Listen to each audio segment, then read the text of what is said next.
सबने देखा कि इंग्लैंड के युवा सनसनी जैकब बेथेल ने सेमीफाइनल में भारत के खिलाफ 105 रनों की वो तूफानी पारी खेली जिसने एक समय टीम इंडिया के खेमे में खलबली मचा दी थी। लेकिन क्या आप जानते हैं कि अपनी टीम की हार के बाद और इंग्लैंड वापस जाते समय उन्होंने भारत और भारतीय लोगों के लिए ऐसा क्या कह दिया जिसने क्रिकेट जगत में एक नया विवाद और नई चर्चा छेड़ दी है। बेथेल ने भावुक होते हुए कहा कि दुनिया में भारत जैसा देश कोई नहीं और संजू सैमसन जैसा बड़ा दिल किसी खिलाड़ी का नहीं। ये बात सुनकर कुछ लोग हैरान हो सकते हैं, पर उन्होंने ये क्यों कहा और वो रोते हुए भारत को अलविदा कहकर क्यों गए? दोस्तों, आज हम उस खिलाड़ी की केवल बल्लेबाजी की नहीं बल्कि उस महान इंसानियत की बात करेंगे जिसने हारने के बाद भी करोड़ों हिंदुस्तानी दिलों को जीत लिया। हम बात कर रहे हैं जैकब बेथेल की।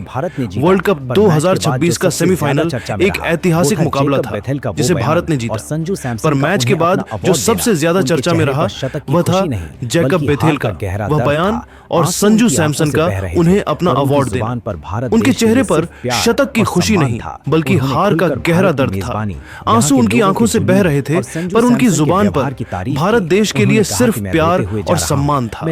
उन्होंने खुलकर भारत की मेजबानी, यहाँ के लोगों के जुनून और संजू सैमसन के व्यवहार की तारीफ की। उन्होंने कहा कि मैं रोते हुए जा रहा हूँ, मैं जानता हूँ कि भारत जैसा देश नहीं। आज हम देखेंगे कि एक अंग्रेज खिलाड़ी को हारने के बाद भी भारत से इतना लगाव क्यों मिला।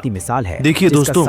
यह कहानी सिर्फ एक साधारण बयान या चंद शब्दों की औपचारिक रस्म अदायगी मात्र नहीं है, बल्कि यह उस महान खेल भावना और उस उच्च स्तरीय स्पोर्ट्समैनशिप की एक ऐसी जीती जागती मिसाल है जिसका सामना हर उस विदेशी खिलाड़ी को करना पड़ता है जो भारत की पावन, ऐतिहासिक और क्रिकेट प्रेमी मिट्टी पर अपना कदम रखता है। यहाँ जैकब बेथेल के सामने सबसे पहली और सबसे बड़ी चुनौती ये थी कि वे सेमीफाइनल जैसे बड़े मंच पर मिली उस करारी और असहनीय हार के दर्द को एक गरिमामय सम्मान में कैसे परिवर्तित करें।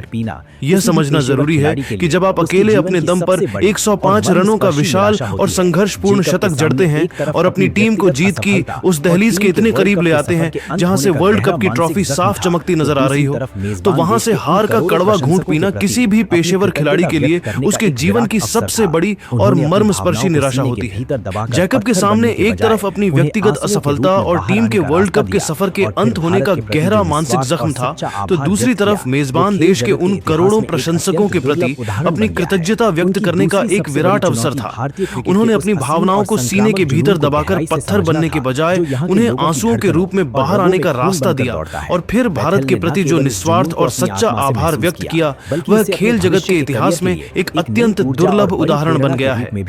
उनकी दूसरी सबसे बड़ी चुनौती भारतीय क्रिकेट के उस असीम और संक्रामक जुनून को गहराई से समझना था जो यहाँ के लोगों की धड़कनों और रगों में खून बनकर दौड़ता है। बेथेल ने न केवल इस जुनून को अपनी आत्मा से महसूस किया बल्कि इसे अपने भविष्य के करियर के लिए एक नई ऊर्जा और बड़ी प्रेरणा के रूप में भी स्वीकार किया। उन्होंने भरे मन और भीगी आंखों से यह स्वीकार किया कि पूरी दुनिया के नक्शे पर भारत जैसा कोई दूसरा देश और यहाँ जैसा प्यार नहीं है, और उनका यही एक आत्मीय वाक्य उन्हें एक बेहतरीन प्रतिभावान खिलाड़ी के दर्जे से कई गुना ऊपर उठाकर एक महान, परिपक्व और संवेदनशील व्यक्तित्व की श्रेणी में सबसे ऊंचे स्थान पर खड़ा कर देता है। अगर हम जैकब बेथेल के उन विचारों को और भी विस्तार से और गहराई से समझने की कोशिश करें जो सीधे उनके हृदय से निकले थे, तो हमें पता चलेगा कि सेमीफाइनल में उनके द्वारा बनाए गए वे 105 रन केवल रनों का एक आंकड़ा नहीं थी, बल्कि वह उनकी बरसों की कड़ी मेहनत, अटूट अनुशासन और उस सुनहरी उम्मीद का प्रतीक थे जिसे लेकर वे मैदान पर उतरे थे। जैकब भली भांति जानते थे कि भारत द्वारा खड़ा किया गया 253 रनों का वह हिमालय जैसा विशाल स्कोर किसी भी टीम के लिए एक डरावना सपना हो सकता है, और इसका पीछा करने के लिए किसी एक बल्लेबाज को अंत तक खूंटा गाड़कर खड़ा रहना होगा। इसीलिए उन्होंने अपनी जान की बाजी लगाते हुए मैदान पर अपनी पूरी ताकत झोंक दी थी। उनका वह शतक उनकी सालों की तपस्या और धैर्य का फल था, लेकिन अंतिम ओवरों का मानसिक दबाव और वानखेड़े की बिजली जैसी दौड़ती फील्डिंग ने ऐसा घेरा बनाया कि उनके आउट होते ही पूरी इंग्लिश टीम ताश के पत्तों की तरह ढह गई और मैच उनके हाथों से रेत की तरह फिसल गया। यही वो मर्मस्पर्शी क्षण था जब उनकी आंखों में हार का दर्द आंसू बनकर छलक छलक उठा और आउट होने के बाद उनका वह झुका हुआ सिर पूरी दुनिया को यह बता रहा था कि वे एक कप्तान और एक खिलाड़ी के तौर पर कितनी बड़ी जिम्मेदारी महसूस कर रहे थे। जैकब बेथेल ने हार के बाद भारत की जो प्रशंसा की और यहाँ की मेहमान नवाजी के जो कसीदे पढ़े, उसके पीछे कुछ बेहद ठोस और भावुक कारण छिपे हुए थे। उनका सबसे पहला कारण था भारतीय दर्शकों का वह अद्भुत और निष्पक्ष जुनून, जिसके बारे में बेथेल ने कहा कि वानखेड़े के दर्शक वास्तव में दुनिया में सबसे बेहतरीन और क्रिकेट की समझ रखने वाले लोग हैं। उन्होंने बड़ी भावुकता के साथ याद किया कि जब वे बल्लेबाजी कर रहे थे और भारतीय गेंदबाजों की धुलाई कर रहे थे तो भले ही पूरा स्टेडियम भारत की जीत के लिए शोर मचा रहा था, लेकिन जैसे ही उन्होंने अपना जुझारू शतक पूरा किया वैसे ही हजारों भारतीय दर्शकों ने अपनी प्रतिद्वंद्विता को किनारे रखकर खड़े होकर उन्हें स्टैंडिंग ओवेशन दिया और तालियों की गड़गड़ाहट से उनका स्वागत किया, जो यह साबित करने के लिए काफी था कि यहाँ के लोग केवल अपनी टीम की जीत से नहीं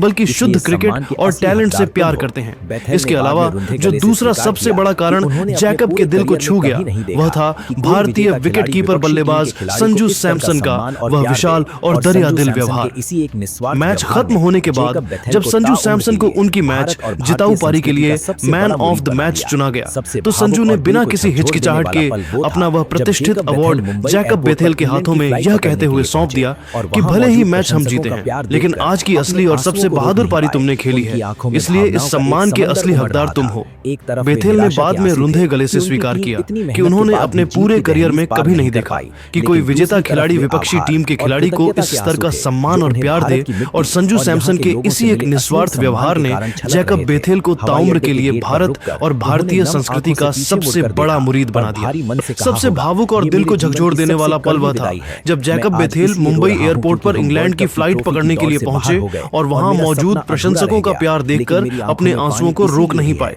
उनकी आंखों में भावनाओं का एक समंदर उमड़ रहा था। एक तरफ वे निराशा के आंसू थे कि उनकी टीम इतनी मेहनत के बाद भी जीत की दहलीज पार नहीं कर पाई, लेकिन दूसरी तरफ वे आभार और कृतज्ञता के आंसू थे जो उन्हें भारत की मिट्टी और यहाँ के लोगों से मिले असीम सम्मान के कारण छलक रहे थे।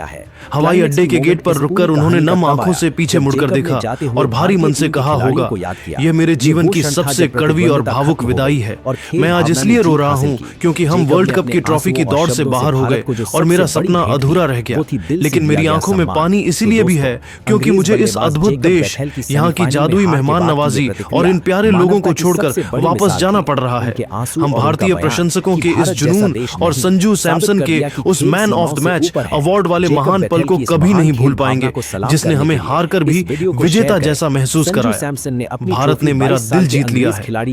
क्लाइमेक्स की मोमेंट इस पूरी कहानी का तब आया जब बेथेल ने जाते हुए भारतीय टीम के खिलाड़ियों को याद किया। यह वह क्षण था जब प्रतिद्वंदिता खत्म हो गई और खेल भावना ने जीत हासिल की। जैकब ने अपने आंसुओं और शब्दों से भारत को जो सबसे बड़ी भेंट दी वह थी दिल से दिया गया सम्मान।